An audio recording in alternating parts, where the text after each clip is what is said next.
Salut l'équipe, Bitcoin, on ne regarde pas le bon graphique. Les gars, on va parler de ça ce soir. J'ai pas pu vous faire de vidéo tout à l'heure, donc j'en fais une petite ce soir en train de fumer mon gros cigare en vacances, parce que j'ai quelques petits trucs à vous raconter. Et d'ailleurs, un petit truc marrant. Pour le coup, j'ai remarqué que parfois ça peut vous intéresser de savoir quel youtubeur je regarde de temps en temps.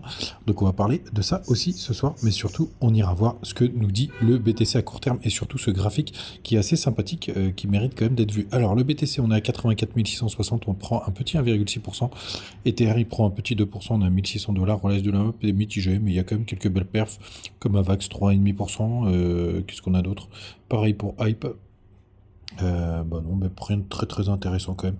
Allez, on va jusqu'au top 50 et c'est Ethereum classique qui ferme la marche 0,2%, donc c'est plutôt stable. Les gars, on commence tout de suite avec le daily du BTC. En daily, c'est plutôt pas mal ce qu'on est en train de voir. On est en train de consolider au-dessus d'une zone assez importante. On va plutôt prendre celle avec la petite trendline, ce sera un peu plus joli. Hop, on va passer en daily.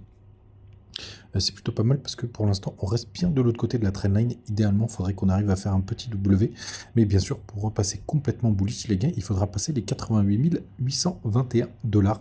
En dessous c'est juste un rebond pour le moment, hein, puisque vous voyez la structure est toujours baissière. Il faudra surtout qu'on aille attaquer un nouveau plus haut pour inverser la structure. On est passé de l'autre côté de la trendline, c'est déjà pas mal, mais il nous en faudra un petit peu plus. Et si on arrive à faire un petit W, vous voyez cette bougie verte, et que demain pourquoi pas on arrive à former ce petit W, ce serait plutôt pas mal. En tout cas du côté du RSI, c'est vraiment très très beau cette épaule, tête épaule inversée. Je crois qu'elle était encore plus jolie du côté ouais, des contrats perp. C'était en daily et pas en weekly. D'ailleurs en weekly on a un petit W, regardez, qui s'est formé et qui est validé du côté des contrats CME, pardon, pas contrat perp pour le coup. Donc ça c'est plutôt pas mal. Vous voyez en daily, l'épaule tête-épaule inversée est vraiment très très cool.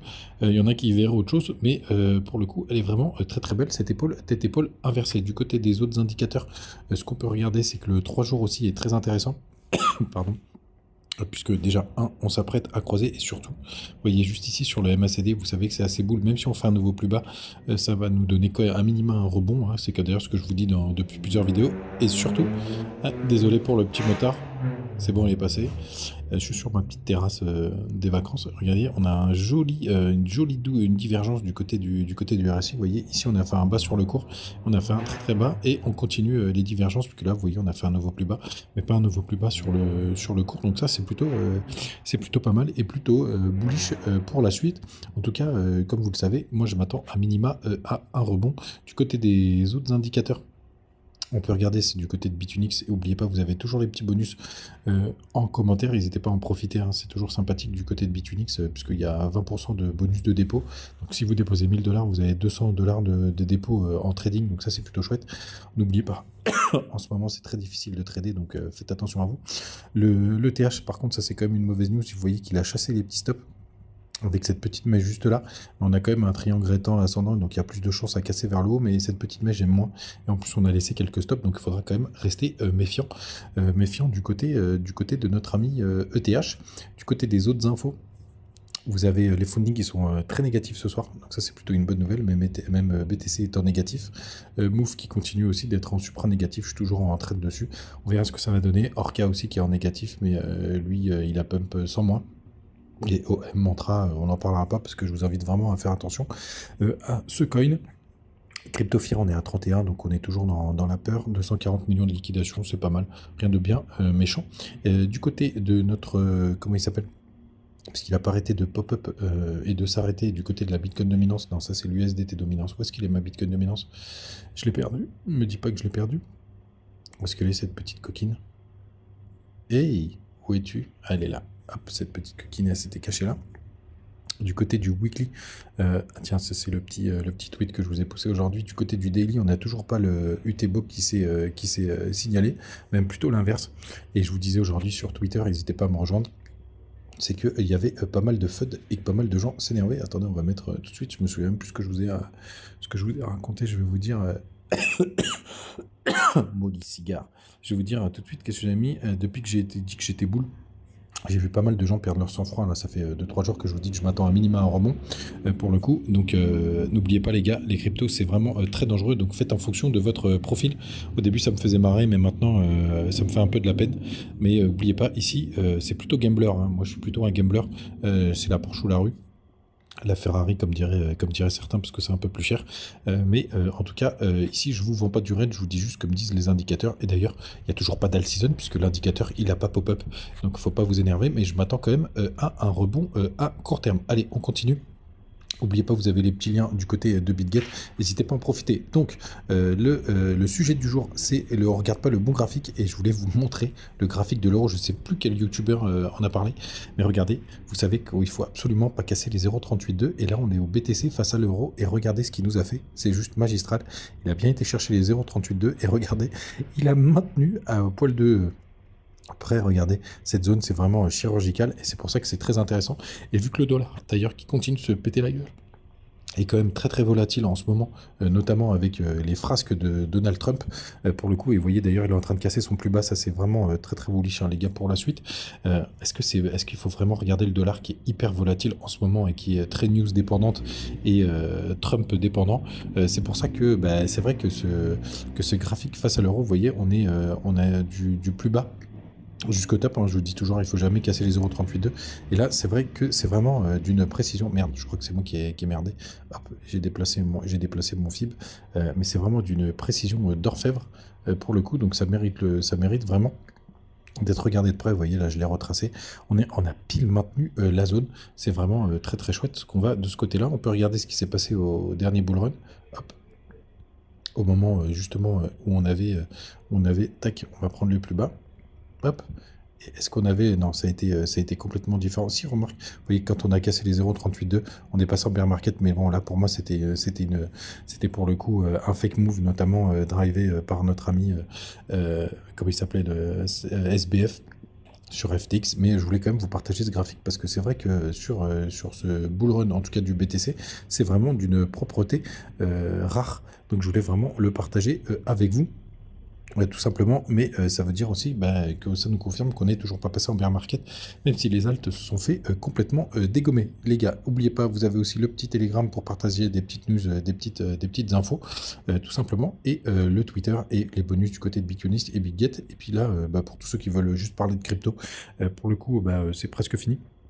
Mais je vais vous partager les gens que je follow. Donc il y a CryptoTalek, je vous en ai déjà parlé. Tiens, d'ailleurs, c'est lui qui a montré le graphique BTC Euro. Vraiment très très chouette. C'est les vidéos qui sont très longues, mais c'est un mec que j'aime beaucoup. En plus, il détecte pas mal les bear markets et assez serein. Le trône, parce que c'est très technique, très scolaire. Donc j'aime bien regarder. Crypto Matrix, je vous le dis franchement, je le regarde pour savoir ce que pense la masse, puisqu'on est vraiment sur du mainstream. Les rois du Bitcoin, j'aime bien. Alors, sachez une chose, c'est juste que par contre, il se passe toujours l'inverse de ce qu'il raconte, donc ça me fait barrer. Mais je les aime bien. CryptoFlash, c'est un des meilleurs français sur la partie, on va dire, news, même si sur la partie technique, les gars, enfin c'est un ramassis de conneries quand il essaye d'expliquer des dumps, mais par contre sur la partie news, il est vraiment très très bon. Le dessous des cartes, il dit que ça on n'est pas dans la crypto. CryptoSauce parce qu'il me fait marrer de temps en temps. Écoutez, puisqu'en plus il a quelques graphiques que je regarde pas souvent, donc ça me fait marrer de voir un peu ce qu'il raconte. Scandérien, c'est le truc d'Aberkan, donc rien à voir. Crypto Future aussi, pareil, j'aime bien écouter ce que disent le mainstream. Bon, Brut, c'est pour mon perso. Iril, parce qu'il est très technique. Moi, je l'aime bien ce garçon, même si il y a pas mal de fun en ce moment. J'aime bien, il est très très très technique. Donc j'aime bien. Sur le Fonda, il est très intéressant. Underscore, ça c'est pour les geeks. J'aime bien regarder ça. Ugrodeptic, ça c'est pour mes news. Money Radar, un classique. Asher, malgré le Tada, très intéressant parce que je trouve que vraiment sur la vulgarisation, on est un peu tous venus à la crypto pas mal grâce à lui. D'ailleurs, le premier que j'ai écouté, moi, c'était Crypto Future. Pour être tout à fait honnête, Terra Bellum, c'est de la géopolitique. Journal du Coin, c'est pour les news. Paul Crypto Formation. Bon, franchement, il m'agace un peu, mais c'est pas grave, j'aime bien regarder quand même de temps en temps. Et surtout, les gars, moi, ce qui me fait marrer, c'est qu'au dernier bullrun, il avait dit qu'il indécrait sur Twitter Crypto South pour dire que c'était la fin du bullrun. J'attends toujours qu'ils le mettent. Donc, les gars, faites attention à tous ces mecs qui vous donnent quand même pas mal de leçons. Et lui, il en fait partie, même si j'ai rien contre lui, pour le coup. Mais les mecs qui donnent des leçons, les gars, faut rester humble. Hein. Surtout qu'il est en train de se faire éclater comme tout le monde sur ce bear market. Théophile, là, c'est plus un mec sur la partie gestion du fric. Cryptost, un classique. J'aime bien écouter Vincent Gann, il a quand même des alignes mainstream que j'aime bien. Jamy, ça c'est quand j'étais jeune, c'est pas sorcier. J'aime bien écouter ce qu'il raconte. Money Radar, vous connaissez. Grand Angle Crypto aussi, très technique. Achar, je sais pas pourquoi j'en ai deux. Micode, ça j'aime bien. Aussi très geek. Crypto Québec, ça j'aime bien. J'aime bien de temps en temps, il nous fait quelques trucs. Crypto Edge, bon, il fait pas beaucoup de. J'ai rien à dire sur lui. Victor, lui, il est très technique aussi, un peu à la mode Iril. D'ailleurs, il était très intéressant sa vidéo sur les agents IA. Même que par contre, quand il les a fait, c'était la fin des haricots. Osaï TV, ça c'est plus si un jour vous voulez vous expatrier. C'est très intéressant, il fait des analyses en fonction des pays. Nanas, alors là c'est vraiment pour de la connerie, c'est parfois de savoir ce que racontent les jeunes.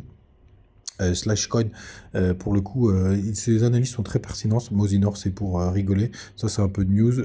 Lui, je l'écoute plus du tout. 0xy, j'écoute plus du tout. Gaspard, ça, c'est pour des news. B2OBA, c'est pour quelques sons. Lui, c'est pour marrer, pour voir s'il y a des conneries sur le Big Tom. CMA, un des meilleurs sur les Elot Wave. Donc je vous invite à regarder si vous êtes des fans d'Elot Wave. Et après le reste, c'est plus très intéressant. Mais comme ça, vous savez qui je follow. Et comme ça, peut-être que vous découvrirez des nouvelles personnes. N'hésitez pas à me dire si je manque quelques personnes et me les partager. Pourquoi pas, j'irai jeter un œil. Les gars, on se retrouve demain, normalement. Allez, ciao.